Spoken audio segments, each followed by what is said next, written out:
আসলেও তোমার বাবাকে বলবে ব্যবস্থা করতে। এই গ্রামের রাস্তা দিয়ে আমি হেঁটে যেতে পারবো না। আমি বা পারছি কই বলো তো। চলো চলো, আর দেরি করা ঠিক হবে না। রোদে ঘেমে একেবারে একাকার হয়ে গেছি। উফ, সূর্যটাও যেন আজকে পিছু ছাড়ছে না।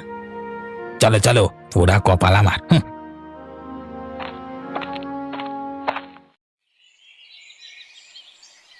কই গো গিন্নি, তাড়াতাড়ি সবকিছু গুছিয়ে দাও। এই কত মানুষকে নেমন্তন্ন করা বাকি আছে বলো তো? শুধু নেমন্তন্ন করলে চলবে? পেটে তো দানা পানি কিছু নেই। তাতে কিছু হবে না। আরে দাও দাও, তাড়াতাড়ি দাও। আগে শোনো, ঘরের জন্য চাল ডাল এগুলো আনতে হবে, না হলে খাবো কি? এখন ওসবের সময় আছে গিন্নি? চাল ডাল এনে দিতে রাজ্যের সময় লাগে না। একটু বোঝবার চেষ্টা করো গিন্নি। আরে আমার অনেক কাজ। গ্রামের প্রত্যেকটা ঘরে ঘরে গিয়ে নেমন্তন্ন করতে হবে। কম সময় লাগবে? তা লাগুক না লাগুক, তুমি আগে চাল ডাল এনে দাও। আমি এখন ওসব পারবো না। খাবার কিছু থাকলে দাও, খেয়ে বের হই। এই যে খাবার চাইছো, বললাম তো ঘরে চাল ডাল কিচ্ছুটি নেই। তাহলে দুটো মুড়ি দাও, চটপট খেয়ে নি। আর হ্যাঁ, একটু গুঁড়ো দিও। হ্যাঁ, মাথায় যে কত বড় কাজের বোঝা চেপে আছে, গিন্নিকে কিছুতেই বোঝাতে পারছি না। কাজে যদি একটু গরমিল হয় তাহলে অবিনাশ বাবু কি আমাকে ছেড়ে দেবেন? তারপর জনমের মতো চাল ডাল খাওয়া মিটে যাবে। হ্যাঁ, এই কাজগুলো ভালোই ভালোই শেষ করতে পারলেই হয়। তারপর একদম হাঁপ ছেড়ে বাঁচবো। গিন্নিরও কথা শুনতে হবে না আর।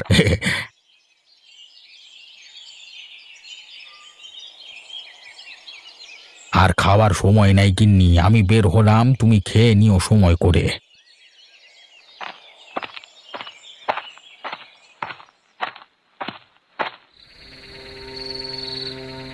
কি গো, কি হয়েছে তোমার? এভাবে মন খারাপ করে বসে আছো কেন? কিছু কি হয়েছে? না না, তেমন কিছু নয়। দেখছি তো মন খারাপ। আমাকে বলো কি হয়েছে, বলো। গিন্নি, গরিব হয়ে বোধহয় ভুল করে ফেললাম গো। পৃথিবীতে বড়লোক হয়ে জন্মানো উচিত ছিল, না হলে পদে পদে অপমান সইতে হয়। এমন কথা বলছো কেন? আজকে সকালে রাস্তা দিয়ে যাচ্ছিলাম, দেখলাম অবিনাশবাবুর বড় মেয়ে এবং মেয়ের জামাই অবিনাশবাবুর বাড়িতে যাচ্ছে। হ্যাঁ তো কি হয়েছে? আমি কথা বললাম আপন ভেবে, ভাবলাম তারাও আমার সাথে আপন ভেবেই কথা বলবে, কিন্তু উল্টে আমাকে অপমান করে দিল। মুখে যা আসে তাই বলল আমি গরিব ফকিন্নি, আমরা গ্রামের মানুষ নাকি ভিখিরি। সে কি, এ কথা কে বলল? জামাই? জামাই তো বললই, কিন্তু অবিনাশবাবুর বড় মেয়েও বলল। যার মানসিকতা যেমন সে তেমন কথাই বলবে। অবিনাশ বাবুর বড় জামাই বড় লোক হতে পারে, কিন্তু মন মানসিকতা খুবই নিচু। এত বড় লোক ঘরে বিয়ে করে বড় মেয়েও ভুলে গেছে যে সে নিজেও গ্রামেরই মানুষ। গ্রামের মানুষজন নাকি খারাপ হয়, বুঝলাম না বাবা। আমরা সহজ সরল তো গিন্নি, তাই মানুষ অপমান করতে দু দণ্ডও ভাবে না। থাক থাক, এসব নিয়ে কি আর মন খারাপ করে কিছু লাভ হবে বলো? ওরা এমনই। আগামীকাল মহাভোজ আছে, সেখানে খেতে যেতে হবে না? মন খারাপ করে থেকো না, মন ঠিক করো, প্রস্তুতি নেও, মহাভোজের প্রস্তুতি। ঠিক বলেছ গিন্নি।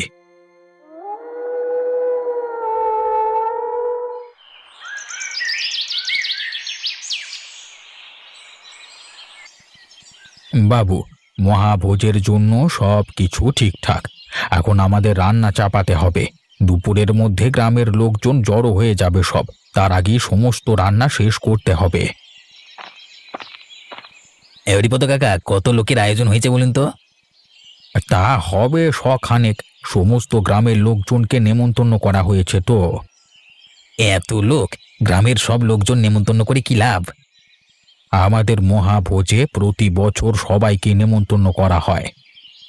এত লোক খাইয়ে কি লাভ? শুধু শুধু টাকা নষ্ট। এতে মঙ্গল হয়। গ্রামের লোকজন আবার মঙ্গল অমঙ্গল বোঝে নাকি? তারা তো চেনে শুধু খাওয়া, ওরা শুধু শুধু খেতেই আসবে বাবা। এভাবে বলছো কেন জামাই?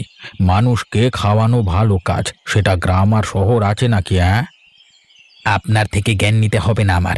যার সাথে দেখা হয় সেই শুধু জ্ঞান দেয়। গ্রামের কয়েকজন কাছের এবং গণ্যমান্য ব্যক্তিদের নেমন্তন্ন করলেই তো হতো নাকি? হ্যাঁ, বড় জামাইয়ের কথায় কিছু মনে করবে না। শহরে ছেলে তো, তাই বোঝে না তেমন কিছু গ্রামের নিয়ম কানুন। না বাবু, কিছু মনে করিনি। এখন কি করতে হবে? হ্যাঁ বাবু, সে দায়িত্ব তো প্রতি বছর গোপালকেই দেওয়া হয়। সবকিছু ঠিকই আছে।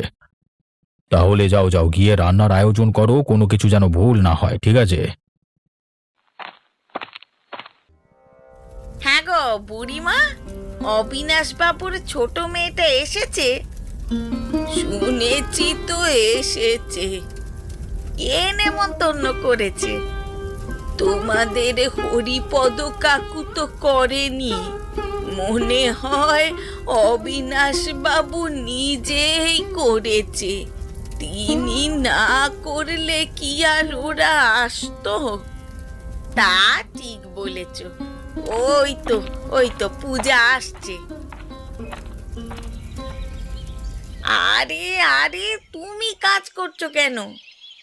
বাইরে আগে বুঝি করিনি তোমাদের সাথে এইসব? তা করেছো, কিন্তু এখন তুমি এই বাড়ির অতিথি। শোনো, মেয়েরা কখনোই বাপের বাড়ির অতিথি হয় না। মেয়েরা বাপের বাড়ি সেভাবেই চলাফেরা করে যেভাবে ছোট থেকে নিজের বাড়ি মনে করে বড় হয়েছে। এখন দাও তো কাজ করে। আরে জামাই যে, তুমি এখানে? আয়, কাজ করতে এলাম। তুমি কেন কাজ করবে? কেন, আমি করতে পারবো না? না না, তুমি তো এবারের জামাই। শুনুন, বড়লোক বাড়ির জামাই হলেও আমি কিন্তু ঠিকই গরিব। গরিবদের আবার কাজ না করলে খাবার হজম হয় না। আপনারা নিশ্চয়ই চান না আমার বদ হজম হোক। কি যে বলো না জামাই, তুমি তো বেশ রসিক মানুষ। এই তোমার সাথে কথা বলে ভালোই লাগলো। ভালো মনের মানুষ তুমি। এত সব কিছু আমি বুঝি না। আমি বুঝি আমি আপনি সবাই এক।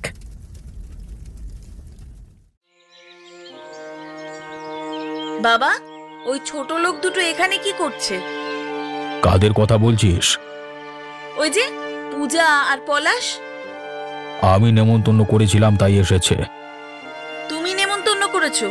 তুমি তো ওদের মেনেই নাওনি। নেমন্তন্ন করতে গেলে কেন? নেমন্তন্ন করলেই কি মেনে নেওয়া হয়? গ্রামের সবাই নেমন্তন্ন পেলে ওরাও পাবে, সেই হিসেবেই দাওয়াত করেছি। গ্রামের সবাই আর ওরা দুজন কি এক হলো? গ্রামের সবাই কি তোমার মান সম্মান ডুবিয়েছে? ডুবিয়েছে তো ওরা। তা যাই হোক, এসেছে, গ্রামের লোকজনের মতো খেয়ে চলে যাবে। কিন্তু সবাই তো অবিনাশ বাবুর মেয়ে আর জামাই হিসেবে ওদের সম্মান করছে। ওরা কি সম্মান পাওয়ার যোগ্য? এখন তো আর কিছু করবার নেই। করার অনেক কিছুই আছে বাবা। আপনি ওদের চলে যেতে বলুন, ওদের সাথে একসাথে খেতেও আমার কেমন লাগছে। এখন নেমন্তন্ন করে কিভাবে চলে যেতে বলি বলো তো? ঠিক আছে, ওরা এখানে থাকলে আমরা এখানে থাকবো না। তারপর গ্রামের লোক বলা বলি করবে আপনার বড় মেয়ে জামাই নেমন্তন্ন খেতে এসে ফিরে গেছে। এতে আপনার মান সম্মান থাকবে তো? আর আমাকে যদি এখান থেকে আজকে ফিরে যেতে হয়, তাহলে আপনার মেয়েকে নিয়ে এ বাড়িতে কখনোই আসবো না, জীবনে না। কি চিন্তা করছো বাবা? তোমার জামাই যা বলছে ঠিক বলছে। এবার তুমি সিদ্ধান্ত নাও, তুমি কি করবে। ঠিক আছে, চল।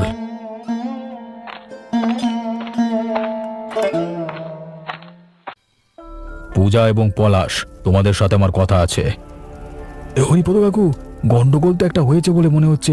সাথে দেখছো না বড় মেয়ে আর জামাই? মনে হয় পূজাকে চলে যেতে বলবে, বুঝলে? এই অনর্থক বন্ধ করতে হবে। চল তো দেখি। পূজা, তোমরা চলে যাও এখান থেকে। বাবু, এটা যেহেতু গ্রামবাসীর জন্য মহাভোজ, তাহলে এখানে আসবার অধিকার সবার আছে। তুমি আবার জ্ঞান দিচ্ছ? তোমাদের থেকে সব শিখতে হবে না, ভিখিরি কোথাকার। এই চুপ করুন তো। যখন তখন ভিখিরি, গরিব, ছোট লোক বলে অপমান করে কি শান্তি পান? আমরা ভিখিরি হলেও আপনার মতো নিচু মানসিকতা নই। আমাদের মন অনেক বড়। একটা নিকৃষ্ট মানসিকতার লোক আপনি। পয়সা থাকলে বড় লোক হওয়া যায় না। পলাশের পয়সা না থাকলেও আপনার থেকে শতগুণ বড় লোকও। যদি পূজা এবং পলাশ চলে যায় তাহলে এই আয়োজন এই গ্রামবাসীর কেউ করবে না, সব আপনারা একা একা করবেন। আমাদের নিয়ে এত তর্ক করো না তোমরা। আমরা চলে গেলে যদি ভালো হয় তাহলে আমরা চলেই যাচ্ছি।